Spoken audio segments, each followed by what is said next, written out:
As an executive director of an assisted living community, there are so many different things that you can be focusing on, or things that are just going to pull you in different directions. And I think, at least from my perspective, where some people can get lost or maybe not stay focused on the right things is just because there's so much going on. And so, as a new executive director, something that I have done to help me be as effective as possible in the day to day is to keep my focus really on these three key pillars. And I think of them like a stool. If one of these legs of a stool falls or breaks, then the whole chair is going to collapse. And that chair is the business. And so those three main pillars are: one, this is your staff culture. So, do your employees enjoy coming to work? Is your retention good? Are you really attracting quality employees? And so the culture of your building, the people, the employees. Second, this is the business operations or the business financials. Is the building or the business performing well? Are you profitable month over month? Are you controlling your expenses? Is your occupancy high enough to where your revenue is high enough? And so you have the business ops piece. And then the third piece, this is your product, or this is the care that you provide. This is what the people are paying for. And the product, I kind of break it into two groups. You have, within the product, you really have three pillars within this pillar. And this is where, like I said, people sometimes get lost in maybe healthcare administration because there's just so many different things to be focused on or looking at. But within the product, I really see it as one, the care. And this is probably the most important thing. Are people getting taken care of? Do people push their call light? And is there a CNA or a caregiver there to really cater to their every need? But also you have dining or food, the quality of food. That is a very big and important thing. If the food isn't good, then guess what? People aren't going to want to live there very long. And then also the activities. Are there things for them to do? Is there entertainment? Are there games? Is there social interaction? Once you're able to look at the business through these three pillars of the culture, the business operations, and the product, you are then able to distinguish or say, hey, which one of these is going to move the needle the most? And the truth is, as you improve in one of these areas, you're likely going to improve in all the others. If your culture isn't very good as far as your staffing goes, maybe it's because you're not paying them well enough, but maybe you're not able to pay them well enough because you're not making enough as a business. And so you can see how if you're able to make more money as a business, you can then pay your staff more, and that's going to increase or improve maybe the quality of person that you can keep or retain. And then also, if the residents are happy, if they feel like they're being taken care of, guess what? They're going to stay longer. You're going to get more referrals. It's going to really help drive the business forward. And so the biggest thing that I like to stress to people is don't try to fix everything at once. Take a look at those three areas, identify what area is maybe struggling the most, or honestly, what's probably easier is look at those three areas. And as the executive director, your main responsibility, or the thing that you can control the most, is really the business operations of it.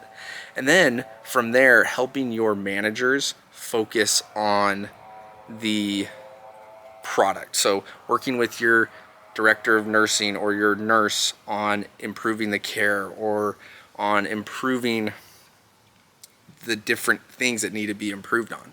And the other thing too that you can do as an executive director is you can stress not necessarily that you are great or that you're perfect at all these things, but stress to new residents, to new families, to staff, and to your managers that you're working on getting better at these things. The growth mindset of, hey, we are going to get better at this. It may not be perfect today, but if you see an issue or if you see an area for improvement, we want to hear about it.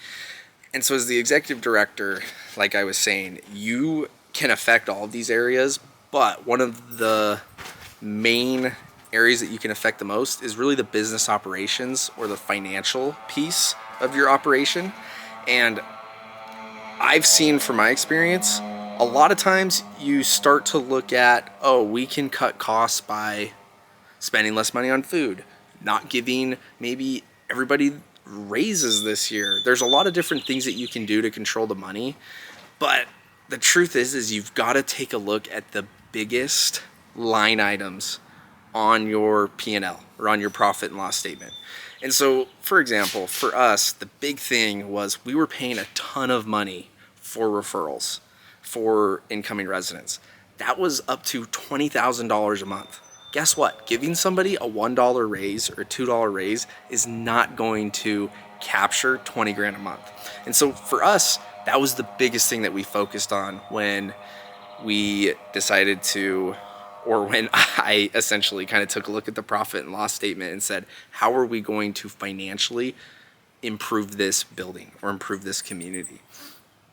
And I really would just look at it one layer of the onion at a time.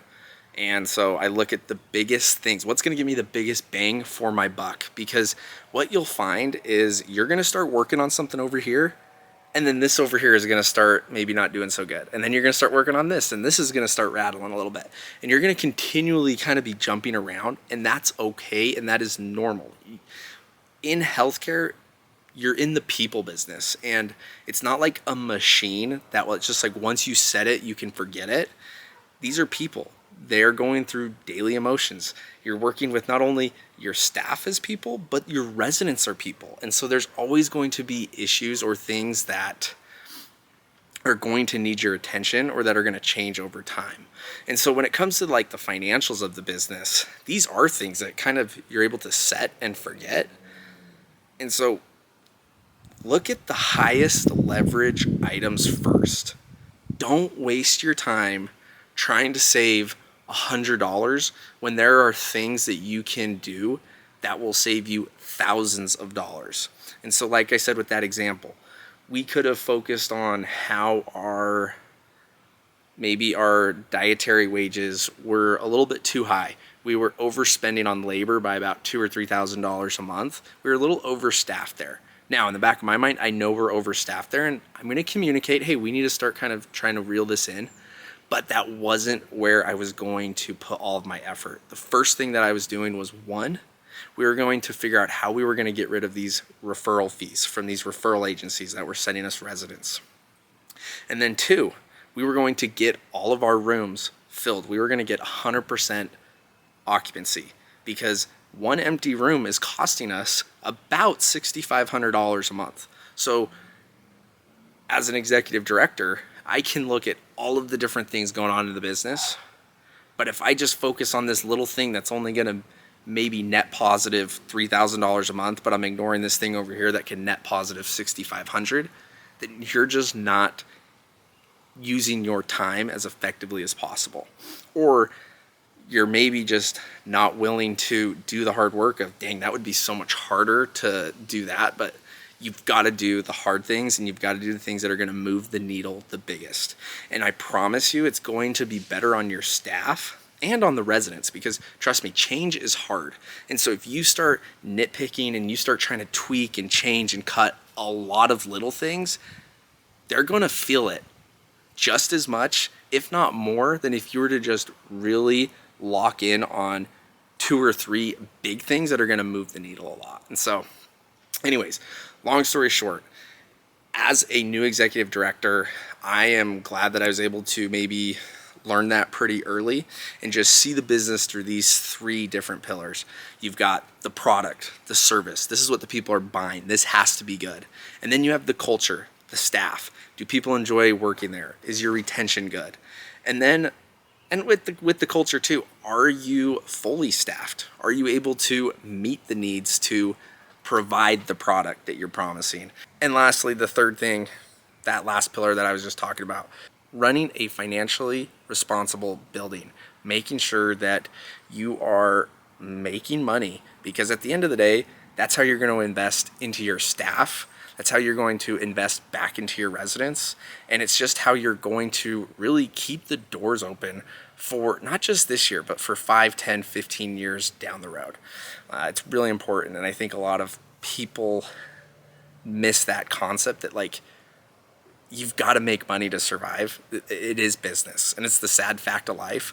But you, as the executive director, that is your responsibility, and you need to make sure that you are being a good steward of the resources that you have. So those are a few things that I've learned looking back this last year of being an executive director, and something I'm grateful for kind of my past business life that I was able to just quickly identify, because I see a lot of executive directors that are kind of just chasing different things, going after this, going after that, putting out this fire. But you got to stay focused on those 3 key pillars. And then within those 3 pillars, what are the things that are going to move the needle the most in your business? And so maybe if you're taking over a building or a community that has a really poor culture, or a poor, what am I looking for? A poor brand, maybe in the marketplace, maybe, has a bad name in the community, then guess what? The thing I'm going to spend the most time doing is public relations. I'm going to go out there, boots on the ground. I'm going to be talking to skilled nursing facilities, talking to doctors, and really just trying to improve the brand, improve the public awareness. And this is also going to come from, hey, why do we have a bad name in the community? Oh, well, we're always short-staffed. Okay, well, guess what? You can bet your bottom dollar that you're going to spend the next 30 days hiring a ton of new people and getting a ton of new people in there, and you're never going to run short-staffed again. And so just really focus on those 1 or 2 things that are going to move the needle, and go all in on them, fix the problem, and then move on to the next. And also, don't be discouraged when, because you're focusing on something else starts to get a little loose, starts to start squeaking a little bit. That's okay. You can go back and fix it. And so, anyways, rant done. If you enjoyed, like, subscribe. Love to hear your questions that maybe you guys have about being an executive director, or if you're thinking of getting into healthcare administration. Love to answer your questions, make some videos about it.